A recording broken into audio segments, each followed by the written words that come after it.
Feche os olhos e tenha compaixão desse pastor, pobre, pequeno, e que carece da misericórdia de Deus, e concordem com essa oração que eu irei fazer. Seu Deus, em nome de Jesus Cristo, a minha pequenina e insignificante vida eu apresento uma vez mais diante do Senhor, pois uma vez mais aqui eu estou, Senhor. Não estou diante de uma multidão qualquer. Não estou diante de um povo qualquer. Eu estou diante de um povo pelo qual teu Filho Jesus Cristo sangrou naquela cruz. São filhos e filhas. São homens, mulheres e crianças destinadas à salvação do Senhor. É a tua igreja, Deus. Por isso eu entendo grande responsabilidade é. O meu conhecimento, a minha sabedoria, tudo que eu estudei, tudo que eu aprendi, de nada vale sem o teu Espírito Santo e sem a sabedoria do Senhor. Por isso eu peço a tua ajuda, Senhor, e que o Senhor venha derramar sobre mim as dádivas da sabedoria do teu Espírito Santo. Que aqui eu esteja proclamando a tua palavra, mas que eu também esteja ouvindo, para ser repreendido, para ser exortado, para ser edificado. Exorte, corrija e edifique a tua igreja nesta noite, ó Deus, em nome de Jesus. Amém. Amém? Efésios capítulo 5, versículo 22 até o versículo 28. Efésios capítulo 5, do versículo 22 até o versículo 28. Esposas, que cada um de vocês se sujeite a seu próprio marido, como ao Senhor. Porque o marido é o cabeça da esposa, como também Cristo é o cabeça da igreja, sendo ele próprio, Jesus, o Salvador do corpo. Como, porém, a igreja está sujeita a Cristo, assim também a esposa se sujeite em tudo ao seu próprio marido. Maridos, que cada um de vocês ame a sua esposa, como também Cristo amou a igreja e se entregou por ela, para que a santificasse, tendo-a purificado por meio da lavagem de água pela palavra, para a apresentar a si mesmo como igreja gloriosa, sem mancha, nem ruga, nem coisa semelhante, porém santa e sem defeito. Assim também o marido deve amar sua esposa como ama o próprio corpo. Quem ama a esposa, ama a si mesmo. Amém? Meus irmãos, a palavra de Deus possui o poder de nos orientar e de nos ensinar em todos os aspectos e necessidades de nossa vida. Em todos. Não é à toa que está escrito que toda a Escritura é inspirada por Deus e proveitosa para ministrar a verdade, para repreender o mal, para corrigir os erros, para ensinar a maneira correta de viver. 2 Timóteo, capítulo 3, versículo 16. A palavra de Deus é infinitamente ampla e pode nos orientar, nos corrigir, nos exortar a respeito, meus irmãos, de todo e qualquer assunto. E eu não sei se vocês perceberam, o texto que eu acabei de ler é a respeito de casamento. É a respeito de relacionamento entre homem e mulher. É a respeito da vida conjugal. Mas, pastor, o casamento é espiritual? Homem e mulher é espiritual? O noivado, o casamento é espiritual? Meus irmãos, é espiritual. O casamento é espiritual, meus irmãos. Por quê? Porque o casamento não foi criado pelo homem. Estou gravando aqui, eu vou postar, de repente se alguém ver pode até querer me processar, mas o que o homem criou foi o casamento homossexual. Homem com homem, mulher com mulher, foi o homem que criou. Homem e mulher foi Deus que criou para o casamento. O casamento é uma obra de Deus, o casamento é uma instituição de Deus, logo, o casamento é espiritual. Está registrado no capítulo 2 de Gênesis, a criação da mulher. Deus não criou a mulher para ser empregada do homem. Deus criou a mulher para o casamento.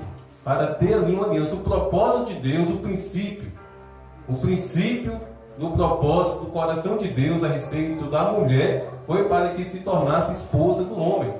E ali iniciou-se essa obra chamada casamento. O casamento, meus irmãos, é espiritual. É a primeira obra. Antes da igreja, antes da obra chamada igreja, Deus criou uma obra chamada casamento. Agora veja que interessante, meus irmãos. No capítulo 1 de Gênesis, está narrado a criação de Deus. Deus criou a terra, Deus criou a natureza, Deus criou tudo que existe, as estrelas, os planetas, Deus criou tudo. Agora uma pergunta: onde estava Satanás quando Deus criou todas essas coisas? Quando Deus criou a terra, Satanás não atacou a terra. Quando Deus criou os mares, Satanás não atacou os mares.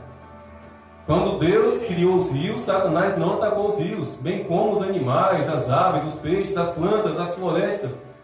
Tudo que Deus criou na natureza, Satanás nem se importou, Satanás não lançou nenhum ataque. E nem quando Deus criou o homem. Deus tomou o homem do pó da terra. Durante muito tempo Adão esteve sozinho, dando nome aos animais, dando nome às plantas. Durante muito tempo Adão esteve ali solitário no jardim do Éden. E Deus, com muita sabedoria, percebeu que não era lícito, não era legal para o homem ficar sozinho. Que Adão, coitado, entrava dia e saía, elefanta com elefante, camela com camelo. Todo mundo ali, um casal bonitinho, e o pobre coitado sozinho, jogando pedra pro ar. Aí Deus está faltando algo. Deus ele deve ter dado um piteleque na cabeça dele e desmaiou. A Bíblia fala que ele dormiu. Enquanto ele dormia, Deus arrancou uma costela e formou a mulher. E quando Adão abriu os olhos, deu de cara com aquela coisa mais linda. E olha só como foi a primeira declaração de amor. Essa verdadeiramente é carne da minha carne e ossos dos meus ossos. Eva se apaixonou na hora com essa declaração de amor. Nenhuma mulher quer receber uma declaração de amor dessa, né? Quer bombom, quer flores, quer eu te amo. Mas a primeira declaração de amor não foi eu te amo. Foi ossos dos meus ossos e carne da minha carne. Ela se derreteu todinha. Apaixonou de amor. Mas olha só que interessante, meus irmãos. Foi só Deus unir Adão a Eva e formar o casamento. Quem foi que apareceu? Satanás. Enquanto Adão estava solteirão, Satanás não colocou a ponta do chifre dele na história. Mas foi só surgir o casamento, foi só surgir a obra de Deus chamada casamento, Satanás apareceu. Usou uma serpente. Pastor, por que Satanás usou uma serpente? Temos que entender, meus irmãos. Serpente não é demônio e cobra também não é demônio. Mas Adão e Eva estavam em um jardim onde todos os animais eram mansos. Os leões, os tigres, todos os animais que hoje são selvagens ou venenosos, como é o caso da serpente, viviam em plena paz com os homens. Hoje, se uma cobrinha desse tamanho chegar perto de qualquer mulher, sai correndo. Mas Eva não saiu correndo porque ela estava habituada. E Satanás, se Satanás se disfarça de anjo de luz, quanto mais uma serpente. Então Satanás se disfarçou de algo que Eva estava habituada, um animal qualquer ali. E de forma muito sinuosa se aproximou e lançou aquele engano, lançou aquele ataque. E ainda hoje, meus irmãos, é assim. O tempo passou e ainda hoje Satanás ataca casamento. O tempo passou e ainda hoje Satanás se levanta com grande fúria e destruição contra um homem e uma mulher dentro dessa instituição chamada casamento. E com um agravante. No Éden, Satanás era uma serpente, hoje ele é um dragão. Porque em Apocalipse, João diz que Satanás é a antiga serpente, ou seja, ser antiga deixou de ser. Agora ele é um dragão, agora ele está mais poderoso.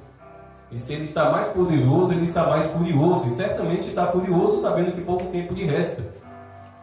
E Satanás levanta fúria, ódio e destruição, meus irmãos, contra essa obra de Deus chamada casamento. E é por isso a importância, meus irmãos, de ouvirmos a voz de Deus através da palavra de Deus. Por quê?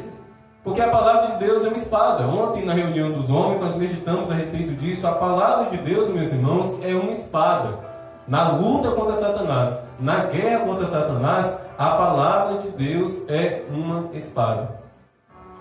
E a palavra de Deus nos revela grandes ensinamentos para o homem e para a mulher. Revela. Meus irmãos, a palavra de Deus ensina sobre tudo. Eu preciso ressaltar isso.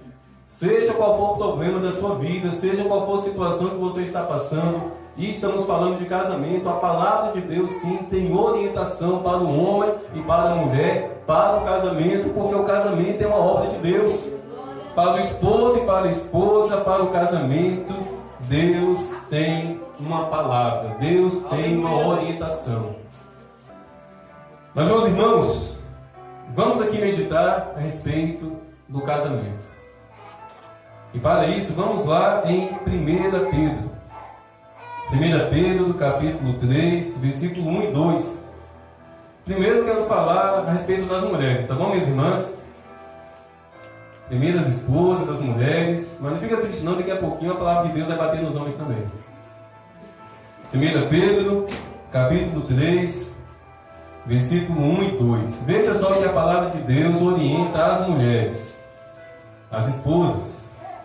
Igualmente vocês, esposas, estejam sujeitas, cada uma a seu próprio marido, para que, se ele ainda não obedece à palavra, seja ganho sem palavra alguma, por meio da conduta de sua esposa, ao observar o comportamento honesto e cheio de temor que vocês têm.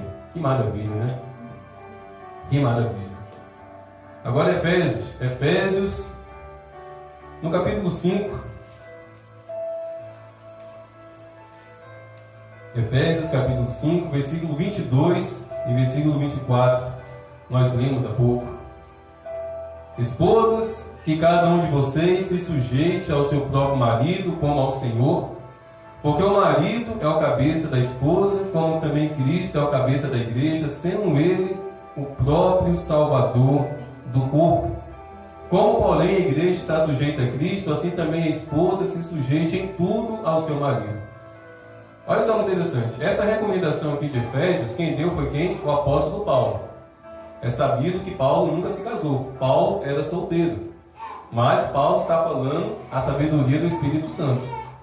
Paulo, ele não tinha respaldo algum, porque ele não era casado, ele não sabia a vivência do casamento, ele não era esposo, ele era solteiro. Ele dedicou a vida dele inteiramente ao Senhor e totalmente ao Senhor. Mas a sabedoria do Espírito Santo o levou a trazer essa revelação. Porém, o apóstolo Pedro era casado. Era casado, tinha sogra, inclusive. Jesus curou a sogra dele. E Pedro, respaldado pela convivência, eu acredito que Pedro era um homem complicado no casamento, porque ele não era fácil em muitos sentidos da vida, inclusive no casamento, eu acredito. Mas Pedro, com a transformação que ele viveu no casamento, creio eu, porque Deus transforma tudo, mas com a sabedoria também do Espírito Santo, ele deu um conselho semelhante ao apóstolo Paulo. Meus irmãos, em poucas ocasiões, Pedro e Paulo estiveram juntos. Não existia o WhatsApp naquele tempo, não existia e-mail, as cartas demoravam para chegar. Mas os dois, um solteirão e um casado e bem casado, receberam a mesma revelação. Por quê? Porque é uma revelação de Deus para o homem, para a mulher, para o casamento e especificamente nesse versículo para as esposas. Mas é necessário, meus irmãos, termos a seguinte compreensão. Não pode ser uma obediência cega. A palavra sujeitar significa obedecer. Mulheres, esposas, essa obediência não pode ser uma obediência cega. Obedeça o seu marido, mas não desonre a Deus. Como assim, pastor? Me dê uma explicação. O marido é alcoólatra. A esposa deve obedecer esse marido indo para o bar com ele? Não. Ela vai honrar primeiro a Deus. Se ele oferecer uma dose de pinga, mesmo dentro da casa, e ninguém está vendo. Não, tome, mulher, só um pouquinho, não é pecado não. E o pastor Nito falou que eu tenho que me sujeitar, que eu tenho que obedecer. Pense, raciocine. É, primeiro, honrar a Deus. Obedeça o seu marido se ele estiver alinhado à palavra de Deus. Se ele estiver fazendo algo de acordo com a vontade de Deus. O que passar disso é desobediência, é do maligno, e você não tem obrigação alguma de obedecer. A irmã Jaqueline, que hoje mora lá no Espírito Santo, durante muito tempo ela me compartilhava essa situação que ela passava com o ex-marido dela, que insistia para que ela acompanhasse ele aos bares, acompanhasse ele às farras, e ela ali permanecendo firme e fiel, porque ele entendia que por mais que fosse marido dela, ela tinha que honrar primeiro a Deus, honrar primeiro ao Senhor. Então mulheres entendam isso, porque infelizmente muitos pastores e muitas doutrinas humanas têm escravizado mulheres debaixo da mão violenta de muitos homens por conta de um entendimento errado a respeito dessa palavra. O meu marido deixa o meu olho roxo, mas eu tenho que obedecer. O meu marido dá chute nas minhas costelas, mas eu tenho que obedecer. Não. Meus irmãos, Deus odeia o divórcio. Mas esse pastor aqui não tem nenhuma dificuldade de aconselhar uma mulher a se divorciar se ela estiver debaixo de sofrimento, de violência, de risco de morte por causa de um homem maldito. Pastor, mas Deus odeia o divórcio, o senhor está em pecado. Não estou não, sabe por quê? Porque Jesus Cristo disse que aquilo que Deus uniu, um homem não pode separar. Tem como acreditar que foi Deus que uniu uma mulher a um homem que bate nela? Tem como acreditar que foi Deus que pegou uma mulher e colocou nos braços de um homem para que aquela mulher fosse espancada até a morte? Não foi Deus. Não foi Deus. O que Deus uniu, de fato, homem nenhum pode separar. Mas tem muito casamento, tem muito casal, tem muito homem, tem muita mulher que estão juntos que não foi Deus que uniu. Deus pode restaurar, Deus pode corrigir a rota no decorrer da caminhada, pode. Alguém vai ter que se prostrar, alguém vai ter que colocar a boca no pó, alguém vai ter que orar e clamar pela transformação, pela regeneração. Mas ainda assim eu insisto, se alguma mulher vir até mim, pedindo conselho, pedindo orientação a respeito de uma situação dessa, de que o marido está batendo, de que o marido está colocando a faca no pescoço, eu já ouvi isso já. Eu não vou abrir a Bíblia e pedir para ela ler o Salmo 91, não. Eu vou pegar o celular e ligar 190, a polícia. Eu prefiro aconselhar, juntamente com a minha esposa, uma mulher em processo de divórcio, do que celebrar nessa igreja um velório de uma mulher que foi assassinada pelo esposo. Prefiro isso. Então, as mulheres sejam obedientes e sujeitas aos seus maridos, se eles estiverem no Senhor, se estiverem em prática, se estiverem em comportamentos e querendo levar vocês para essa prática e esse comportamento que não agrada a Deus, vocês não têm direito e nem a obrigação de obedecer. Amém? Amém. Aleluia. Agora os homens. Vamos aos homens? Vamos ler Efésios capítulo 5, versículo 25. Maridos, que cada um de vocês ame a sua esposa, como também Cristo amou a igreja e se entregou por ela. Perceba que para os homens, a ordenança de Jesus é mais severa. As mulheres, Deus orienta para sujeitar, para obedecer, enquanto os maridos estiverem no Senhor, sujeitar e obedecer. Mas para os homens foi mais pesado, foi mais profundo. O homem, o esposo, deve amar a esposa de qualquer maneira? Não. Como Jesus Cristo ama a igreja. Aleluia, Deus. E como Jesus Cristo, meus irmãos, amou a igreja, sendo compassivo, sendo misericordioso e amando de forma incondicional. Tem homem que só ama a esposa se ela fazer uma comida gostosa no dia de domingo. Tem homem que só ama a esposa se ele chegar do trabalho à tardezinha e topar a esposa parecendo uma princesa, só faltando uma coroa na cabeça. Meus irmãos, eu não concordo com essa filosofia. De vez em quando eu escuto umas psicólogas ou psicólogos, enfim, sabe lá o que eles são.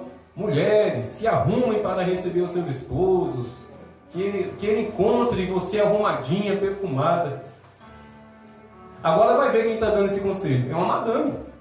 Ganha 5 mil, 10 mil reais por mês, tem babá para cuidar dos filhos, tem empregada para cuidar da casa. Ela pensa que toda mulher é igual a outra. Mulher tem roupa para lavar, mulher tem casa para cuidar. Tem mulher que trabalha mais do que homem. O homem está lá na lida, o homem está lá no trabalho, na empresa, a mulher está dentro de casa e trabalha mais do que o homem. Aí aparece uns engomadinhos, engomadinha, falando para as mulheres, a tardezinha está bonitinha, perfumada. A mulher está doida, querendo descansar e dormir.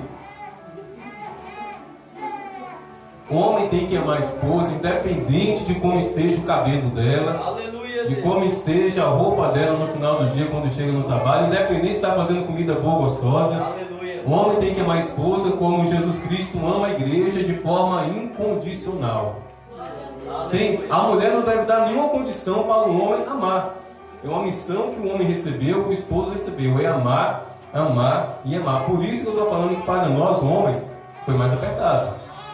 Foi mais apertado, meus irmãos. Aleluia, mulherada gosta. 1 Pedro, capítulo 3, versículo 7. 1 Pedro, capítulo 3, versículo 7. Maridos, vocês igualmente vivam a vida comum do lar com discernimento, dando honra à esposa, por ser parte mais frágil, e por ser co-herdeira da mesma graça da vida. Agindo assim, as orações de vocês não serão interrompidas. Aqui o apóstolo Pedro está dando conselho que nós devemos viver uma vida conjugal, dando honra à nossa esposa e reconhecendo, meus irmãos, que a esposa, que a mulher é frágil. Meus irmãos, diante dos olhos de Deus, homem e mulher são iguais. Aos olhos de Deus, a respeito da salvação, a respeito das bênçãos, homem e mulher é igual. Mas, meus irmãos, homem e mulher têm alma diferente. A alma da mulher é diferente da do homem. O homem tem uma alma, o homem tem um jeito de ser, o homem tem um jeito de viver, a mulher tem um jeito totalmente diferente. No que diz respeito à alma, homem e mulher são diferentes. Isso fica evidente na sensibilidade. As mulheres são mais sensíveis. As mulheres são mais sensíveis. Preparando essa ministração, eu fui pesquisando e eu descobri que, lamentavelmente, hoje a ciência tem a seguinte compreensão: o índice de depressão no mundo é maior e muito maior entre as mulheres. E por algum motivo, as mulheres também demoram para responder o tratamento. Um homem, quando fica depressivo e inicia o tratamento, muito rapidamente ele se recupera. E isso quando um homem entra em depressão. Mas a mulher muito facilmente fica depressiva e o tratamento é mais lento, o tratamento é mais demorado. As mulheres têm uma resposta lenta ao tratamento. E é verdade. O que eu conheço de mulheres nessa cidade que estão com depressão. Se vocês forem ao CAPES, em um dia de terça-feira, que é um dia que o psiquiatra está atendendo, a maioria é mulher.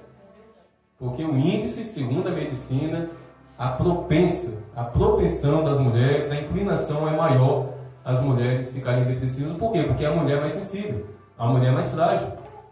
Até fisicamente. Meus irmãos, pode ser a mulher forte que for. E pode ser um homem franzino. Aquele homem franzino sempre vai ser mais forte fisicamente que a mulher. A estrutura óssea do homem é diferente da mulher. Se colocar dois esqueletos, totalmente só o osso, nós que não temos conhecimento, nós não iremos distinguir, né? Que esqueleto é de um homem, que esqueleto é de uma mulher. Mas os cientistas, os peritos conseguem.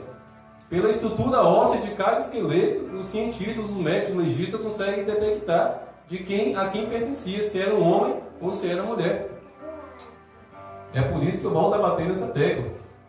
Pode pegar o bisturi, cortar o pênis para um lado e para o outro, nunca vai virar mulher. Por dentro continua homem. A mulher é a mesma coisa, pode tirar seio, pode tomar hormônio para crescer barba, é mulher. Os genes, os ossos, a musculatura, tudo é de mulher. Porque Deus não é burro. Deus criou homem e mulher. E a mulher é mais sensível, tanto na alma, quanto também, meus irmãos, fisicamente. Mas focando na questão da alma, a diferença ainda é maior. Focando na alma, meus irmãos, a diferença ainda é maior. Sabe por quê? Porque mulheres, em sua grande maioria, as mulheres geralmente são tempestuosas. Tem alguma mulher aqui que não é tempestuosa? Como assim, pastor? que facilmente se ira, que facilmente perde a paciência, que facilmente chuta o balde, que facilmente faz cara feia, que facilmente dá um grito no marido. Mulheres, é natural, faz parte da natureza da mulher ser tempestuosa. Um exemplo, é só uma cueca suja, esquecida no banheiro, em cima da privada, a mulher faz uma tempestade. É só uma toalha molhada, esquecida ali em cima da cama ou em qualquer outro lugar da casa, é só uma toalha. A mulher faz uma tempestade. Misericórdia. Meus irmãos, tem dia não, na maioria dos dias lá em casa, eu acordo um príncipezinho. Eu varro casa, eu passo pano, eu lavo o prato. Aí Jennifer acorda e só porque vê um pano de prato fora do lugar, Nilo, o que é isso aqui? Eu falei, minha filha, eu varri, passei pano, lavei o prato e ainda sou bonitão para acabar de completar. Antigamente bastava ser bonito. Sou bonito não, gente? Magoei. Sou bonito, tirando a cabeça e o corpo, ó. Sou bonito.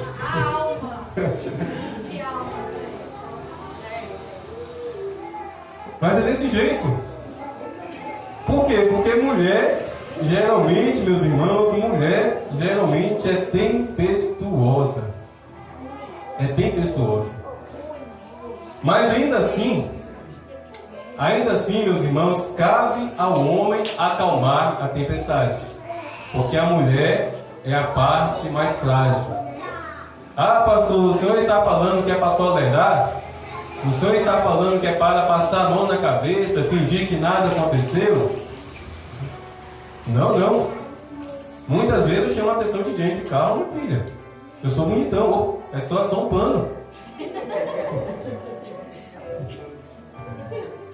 Semana passada ela estava lá mexendo lá na salada, eu fui, ó. Não tem problema não! Puxa.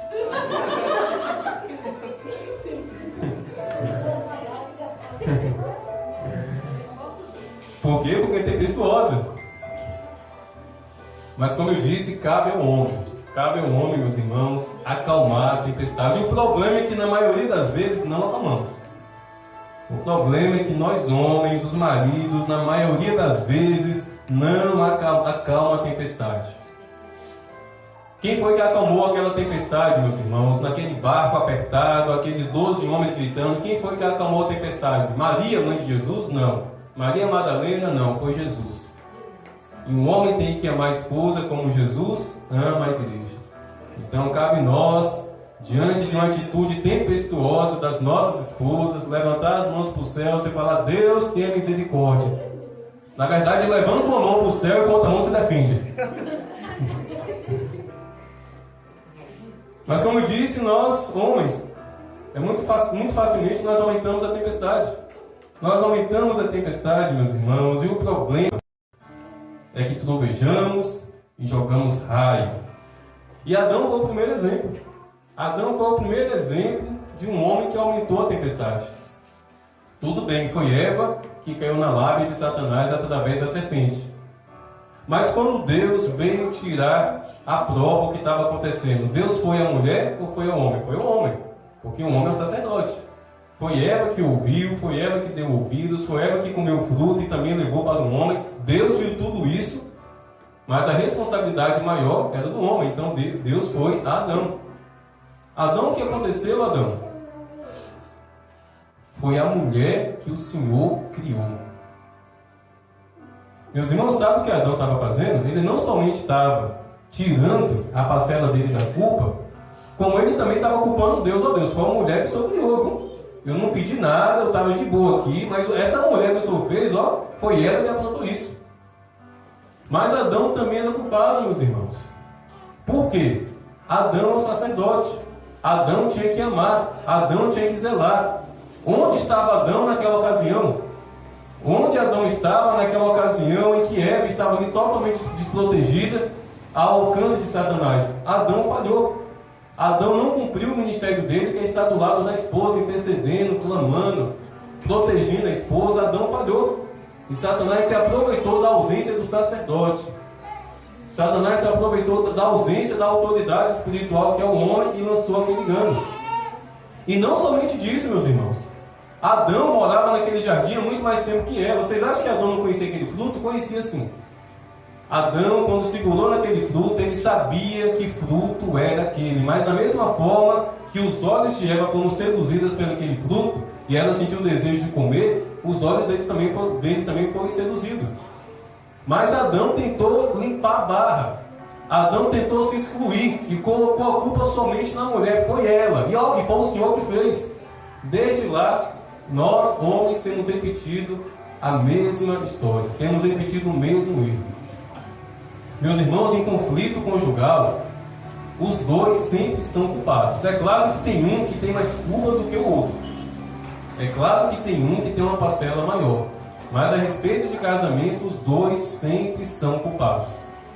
E alguém tem que reconhecer, alguém tem que se prostrar, alguém tem que clamar pela misericórdia de Deus e pedir perdão ao Senhor e pedir ajuda a Deus. Deus, me ajude. Eu e minha esposa estamos em conflito, eu e minha esposa estamos em guerra, estamos em desavença. Espírito Santo de Deus, nos ajude. Mas muito facilmente a contenda entra no coração, tanto do homem quanto da mulher. E um começa a ficar espinhado com o outro. Vai dormir um de costas para o outro, um dando peito na costa do outro, e o diabo ali no meio. Porque homem e mulher que dormem de mal, homem e mulher que dormem magoado um com o outro, dormem dividindo a cama com o diabo, dormem dividindo a cama com Satanás. Em meio aos conflitos, meus irmãos, um homem e uma mulher de Deus precisam reconhecer que ambos têm culpa, e nos conflitos, ambos têm que reconhecer que alguém precisa ceder, que alguém precisa pedir perdão ao cônjuge e também a Deus. Se o coração de um for duro, o outro tem que amolecer. Um lar em guerra é um lar em trevas. Não muito longe lá de onde eu estou morando, não tem uma única semana. Não tem uma única semana que de lá de casa a gente escuta o pau quebrar. É feio demais. Mas pense, meus irmãos, eu vou pegar a faca, me mata. Terrível. E quem tem sensibilidade espiritual, mesmo passando em frente àquela casa em um momento que não tenha conflito, dá para sentir o peso das trevas naquela casa, porque um lar, uma casa, onde um homem ou uma mulher, onde o marido e a esposa estão em guerra, é um lar em trevas. E o propósito de Deus, meus irmãos, para um casal que vive em sua presença, agora vamos falar a respeito de igreja. Um homem ou uma mulher que vive na presença de Deus, o propósito de Deus para esse homem e para essa mulher não é a guerra, mas é a paz. E lamentavelmente, existe no meio cristão muitos casais que vivem em pé de guerra.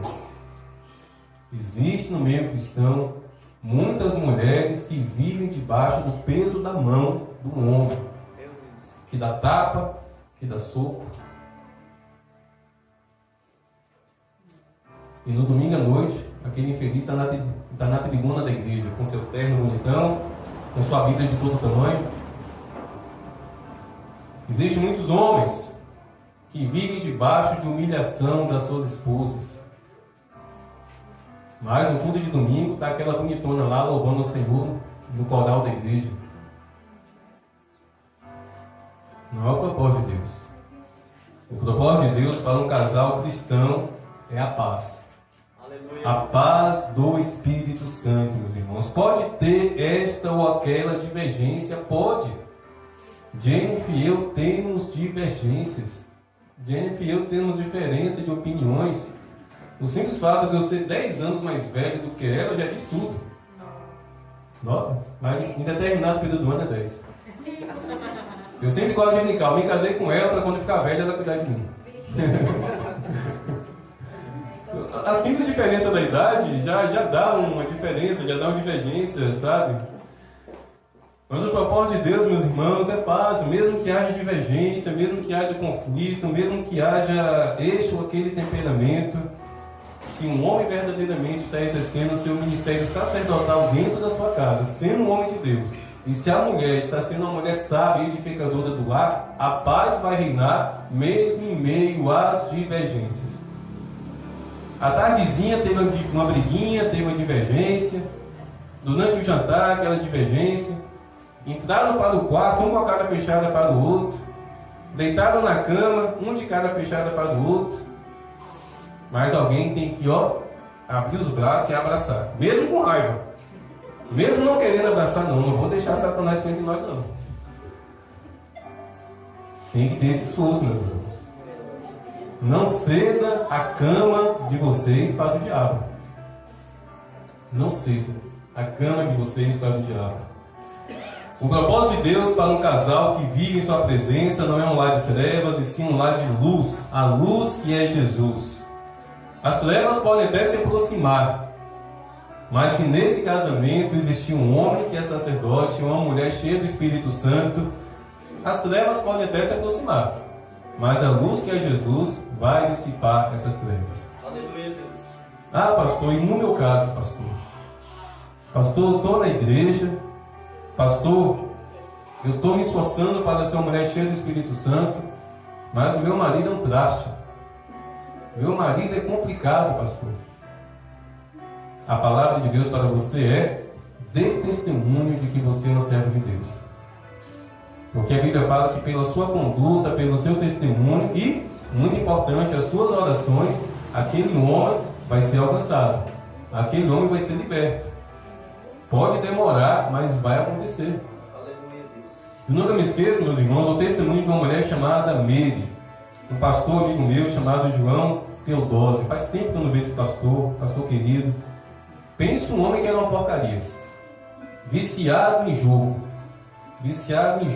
bingo, tudo quanto é coisa assim de número, de sorteio. Ele era viciado, alcoólatra.